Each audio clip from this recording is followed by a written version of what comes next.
Hello everyone! Welcome to Reacting Reddit, where real humans read and react to content on Reddit!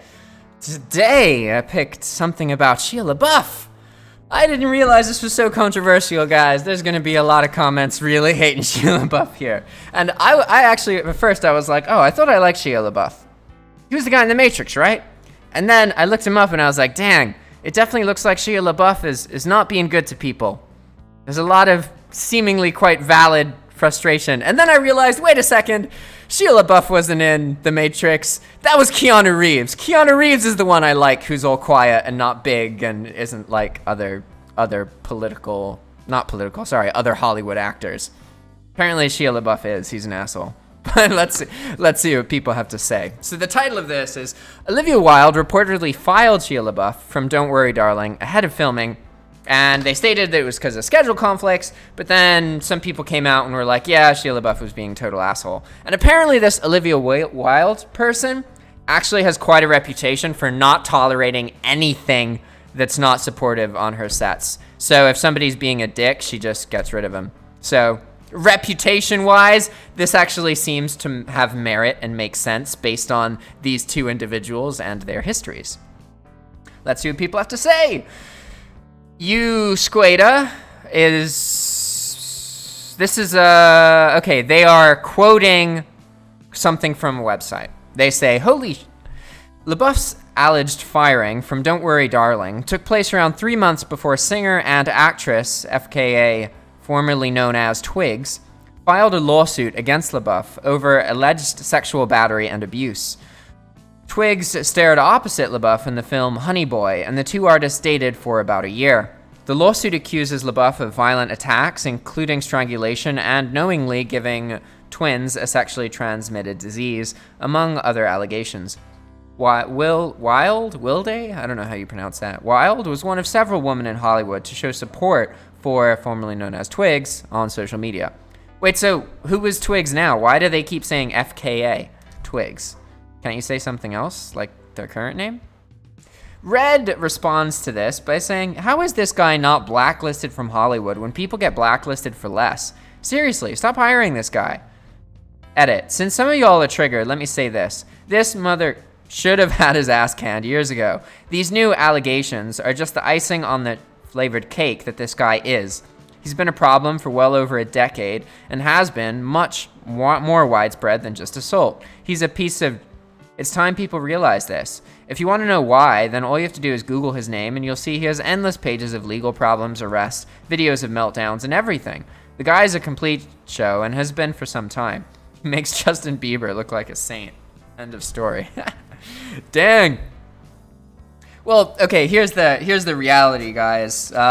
These people have money, and I don't know if you have actually met that many people with money, but if you meet, like, people with a lot of money who are, like, famous and they have so much money they can do anything, a lot of them are total assholes. I would absolutely argue that the norm in those kinds of personalities, especially males, is to be quite masochistic and bordering on abusive and violent. Like, if you look in Hollywood, there are loads of very wealthy males who have attacked women. And you can get mad at them, but really, like, it's our consumer-ass fault for supporting these people and watching their movies. Every single one of you reading this, you've probably seen one of... there has been multiple actors in movies you have paid to watch that abuse women. And you can be mad at the actors. You can be like, why hasn't Hollywood fired these people? Oh my gosh, why are they still around? Meanwhile, I'm gonna go buy this new movie. Hell yeah, I wanna watch this. Oh yeah, I'm gonna get the DVD too. You know, we're quite hypocritical. Us consumers, I personally think we're a pain in the ass because we bitch and moan about stuff, and then we create the problem, and then we blame the company. Like, we get mad at McDonald's for feeding us fast food, right? We blame McDonald's for obesity, but McDonald's is just satisfying the wants of us. If we didn't buy fast food, McDonald's wouldn't exist. You know, and you can hate the companies, but it's really ignorant because you kind of, if you're hating the companies and you really look closely, you're probably enabling them. So it's much more effective for you to just stop hating them, but also stop enabling them. It makes way more sense for you to boycott groups that you hate than it does for you to actually support them financially while talking about hating them. That's just dumb. Moving on.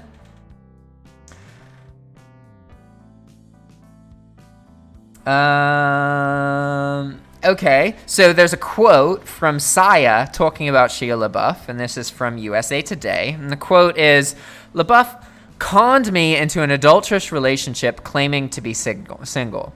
I believe he's very sick and have compassion for him and his victims."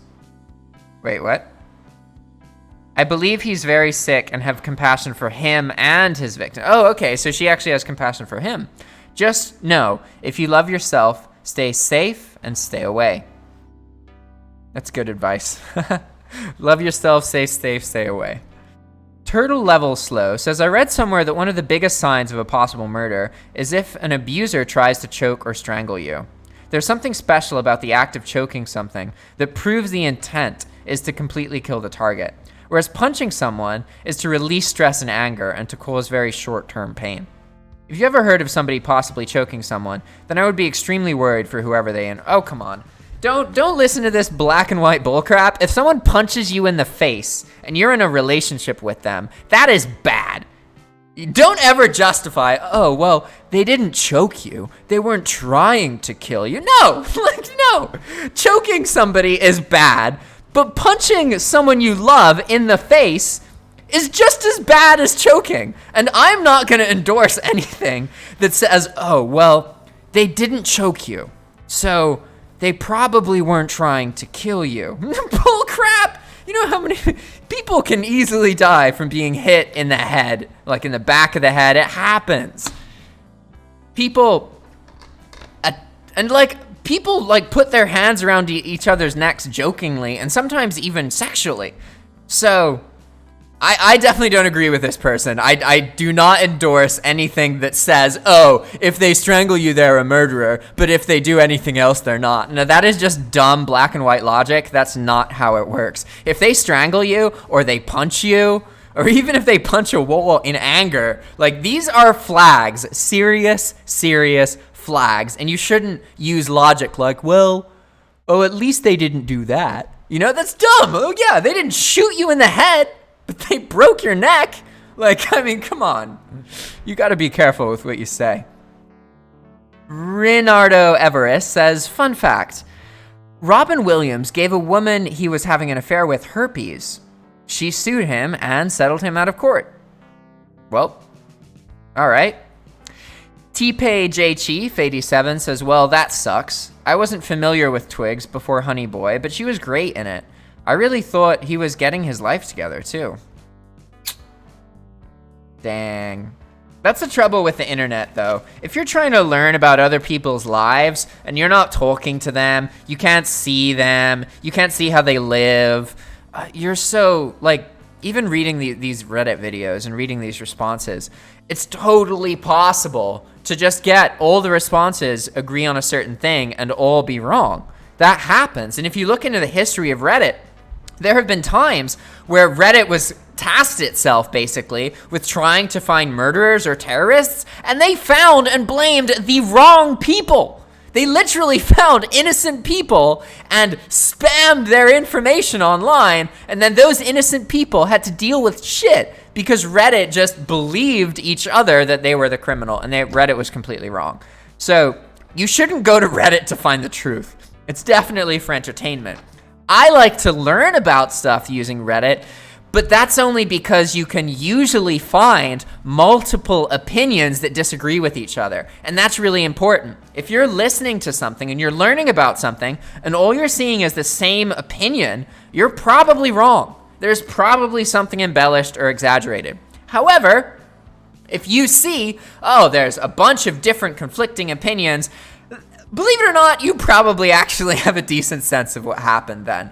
If you don't have a little bit of conflict over what could be true or what is true, Hey, you probably are just jumping on the bandwagon and not researching enough, because truth is very hard to find unless you actually live with a person, or you work with them, or you know them. Unless you have first-hand experience with them, the truth is often quite fleeting.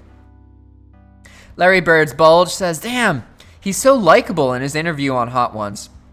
Seems like a genuinely humble and caring dude, but I guess it does just go to show it's easy to pretend when you're in front of a camera. People are good at putting up their best parts forward, right? I personally understand that you don't know anything about somebody unless you put them in a very, very ego-crushing situation, you know? Like, see what they're like when their lover is being hit on by some attractive person who's intimidating. See how they respond. Or see how they respond if someone just treats them like shit for no reason. Do they treat that person like shit back? Or do they just stay quiet? You know? Because a lot of people in this world, they're not going to do something bad to you if they think you're good. But if they even believe wrongly that you've done something bad, they'll happily hurt you. So what kind of person are we talking about here, you know? Is some action justifiable? Is it not justifiable? It's hard. And remember that one quote did say that she had sympathy for Shia Labeouf and viewed him as a person who was sick and needed help, but didn't say he's like horrible. So I guess that individual did see some redeemable traits, but his bad sides, when they come out, are too overwhelming to make him a redeemable person, I guess. But life's complicated, guys, and you may think that, oh yeah, you know, these people are just thugs, they do horrible things. You've probably had a pleasant conversation with someone who's really hurt someone before. Just because somebody has done a bad thing in the past doesn't mean they always do bad things, but it is a pretty good indication that they're capable of doing something bad. But really, yeah, life is complicated, and you never know what circumstance a person's in. And also, we're talking about Hollywood actors. There's so much money in this scene, and money just causes people to tolerate abuse. There's nothing that causes people to tolerate abuse quite like money. That's definitely for sure.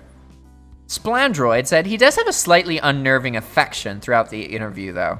Like someone who is really, really consciously trying to be nice. And at that time, he was working at the media rounds hard, campaigning for an Oscar. He was on his best behavior. He didn't get that nomination, but he did end up laughing at a man with a disability, which people also gave him an excuse for. Plus, he used that man with a disability as part of his inspirational transformation into a redeemed human being. He's a sick shit.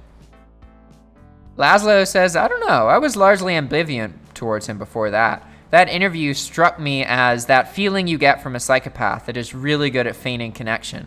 It was not what I was expecting at all from him. I did not like it.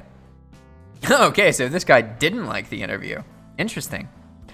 Top Zero says, I read in another article that he was shooting stray dogs for fun to get into a character.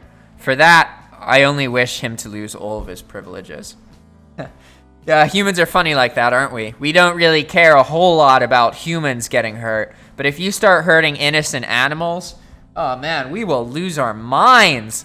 There's nothing quite as scary as an animal rights activist who is enraged. It really isn't. People love animals, and they love fighting for animals, and sometimes they even hurt humans for an animal's sake, which I would argue, look, like, I get that humans aren't the same, but humans are animals too, and I personally, like, yeah, I value my cats, and I value other people, and I'm not going to hurt an animal for no reason. I'm going to try my best not to hurt an animal for no reason. Same with people, but also at the same time, I'm not going to hurt people and put them into horrible situations just because I think that they did something bad to a dog. You know, granted, shooting a stray dog, that's pretty frustrating. That's pretty irritating, right? But hating anything invites hatred into you. And if you hate, you become what you hate, whether you like it or not. And you could argue with that, but there's no place in a good heart for hatred. There's no place, not even a minute of room for hatred. It doesn't help. You hating anything isn't going to make you better off. It's going to hurt you. Even if the person you hate killed your mother, killed your father, raped your family in front of you, you hating that person puts hatred inside of you for your whole life. And you have a choice. You can hate, or you can learn to let go of hate and to love. And anytime you hate anything, even if it's something that you perceive as normal, like hating a pedophile or hating a terrorist, you're letting hatred into your heart, and it will corrupt you and it will destroy you. It doesn't matter what you justify the hatred with. There is nothing that makes hatred right. Hating somebody is just as bad as whatever they did that made you hate them. It doesn't help the world. It doesn't make it any better. The only thing that makes people better eventually is forgiveness and moving on and putting yourself in a situation where the people who fucked you over can't fuck you over anymore. But you fucking them over, it's not going to do shit. It's not going to change your life, and it's going to corrupt you. If you want to be able to go to bed every night feeling happy, wake up in the morning feeling alive, and love yourself when you see yourself in the mirror because you know you're a person who brings humanity forward, well, let me tell you something. There's no room for hatred in a person like that. There's no room for hatred of terrorists, hatred of murderers, hatred of rapists, hatred of pedophiles. There's no room for any hate. So be careful. Because even if you think it's justified, it's not. There's never a good reason to hate. Ever. My dad died when I was 11. He smoked cigarettes most of his life. I don't hate cigarettes. I don't hate my dad. I don't hate cigarette companies. I don't hate addiction. I try and understand these things. Because anytime you hate something, it just means that you don't understand. So if you want to get over your hate, if you want to figure out, okay, I don't want to hate, but how do I get over this? You need to try and understand. And even if that's hard, you have to put yourself in other people's shoes and figure out what circumstances led them to do the things that you hate. I'm not going to say you're going to like that or enjoy it. I'm not saying it's ever right to murder somebody, because it's not. But it's also never right to hate somebody. So don't let hatred into your heart. It's not going to help. It's only going to hurt you and the people you care about. No matter how right you think it is. No matter how justified you think that hatred is. You're being weak. Hatred is for the weak. So don't be weak, okay? All right, everybody. If you like this kind of content and you want to make these kind of videos where you browse and react and respond and you record your screen to make YouTube content, then reach out to us. We are looking for other creators to make this kind of content. Also, if you liked listening to this kind of content, then please comment and let me know a Reddit post you want to read about or learn about so I can read it for you and react to it. All right? Thanks for watching, everybody. Please get in touch with us by getting our email from our contact page, doing the captcha code, and reaching out saying hello because we want to have a Zoom call with you. Honestly, even if you don't want to make these videos, if you go through that, you go get the email address and reach out to us and say hello and you want to talk to us, we want to talk to you. Whether you're a listener or you want to make content or you're not either and you just want to talk to us for some reason, please say hello. I'd love to hear from you. All right, everybody. Thanks for watching. See you next time. Ciao.